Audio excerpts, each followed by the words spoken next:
Are you looking for the steps to take to repair a car headlining yourself? If so, stay tuned because we'll show you the steps that we take to professionally recover a sagging headlining. So if yours looks anything like this one, or maybe it's only sagging from the front or rear, normally over about 10-15 years from factory, that's when they start to sag because the foam gets old, gets orange, starts to drop it maybe sometimes in your car, the orange foam, and then the fabric just falls away from the board.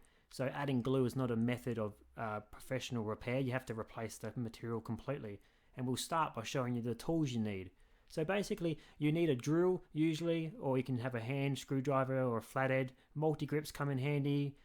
Sometimes the hex tool bits you need, and an upholstery skewer as well to tidy up the headlining and bits and pieces like that.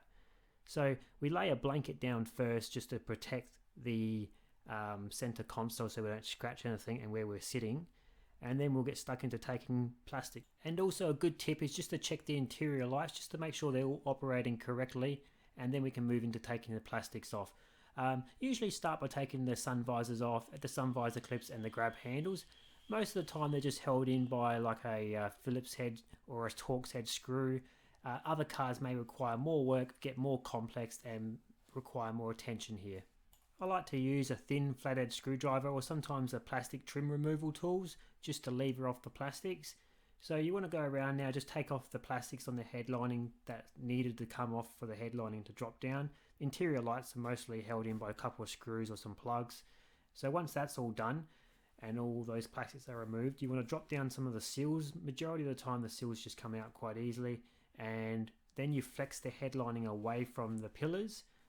Sometimes you can just take the pillars off, but majority of the time headlinings are only going in maybe an inch underneath the pillar, so you can just flex the headlining safely away from the pillars without damaging it. So once it's down, I usually go around, just remove the wires, unplug the wires, take off any sunglass holders because they can get quite brittle and break, so you want to handle them with care.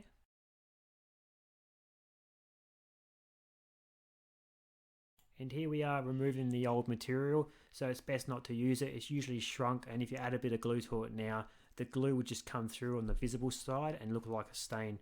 So yeah, we grabbed some tools for the preparation and cleaning now. So the scrubbing brush is the main item we'll be using here. Sometimes you do need a sander just to sand down any raised imperfections maybe in the board itself. So we grab that scrubbing brush and we just take off the old orange foam. Once that's all completely clean, we're now ready to add a bit of glue and our new material. So we cut our new material first. Alright, and a bit about the fabrics now to choose. So you've got flat knit fabrics, which is like a stitch pattern, and then you've also got velour fabrics, which is more of a softer feel. And those up close look like this. You got the flat knit and you got the velour. They're pretty much your two common choices to pick to match up to the original headlining that was originally in the car from factory. They all come with a foam back layer stuck to it, so you don't need to add your own foam. You basically, it just comes with the foam stuck to the fabric already. So here we are adding some glue. A good high temperature spray adhesive is ideal, so 3M High Tack is a really good brand. Maybe about 1 or 2 cans will get the job done for a sedan.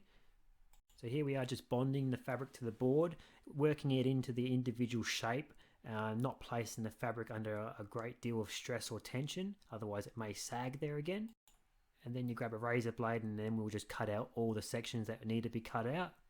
And now we're just about ready to reinstall it back in. So I'll take you through just removing any imperfections if there was any on the board. So normally just reinstalling it back in the car and just leaving it for a couple of days as the car warms up. If there's any creases in the lining itself, they'll just slowly remove themselves. Or you can use an upholstery skewer just to pull out any imperfections. I'll usually go around maybe with an upholstery cleaner and just clean up the headliner once it's installed, maybe tidy up some pillars and some of the other seals just so it looks brand new and nice and neat. Carpet upholstery cleaner that I recommend to spray down the headlining with are these two. They pretty much don't leave any stain once you use those guys. So that's it. That's all reinstalled back in, and that's the whole steps we take to professionally repair a car headlining.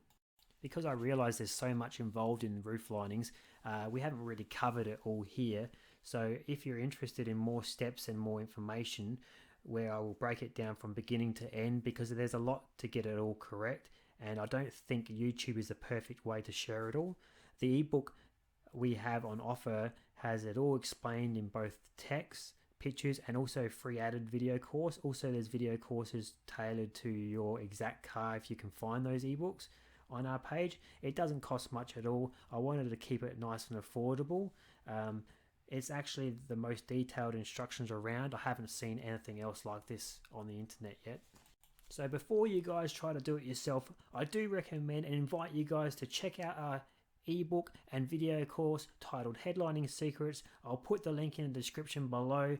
Thanks for watching. Give it a thumbs up and subscribe. Cheers.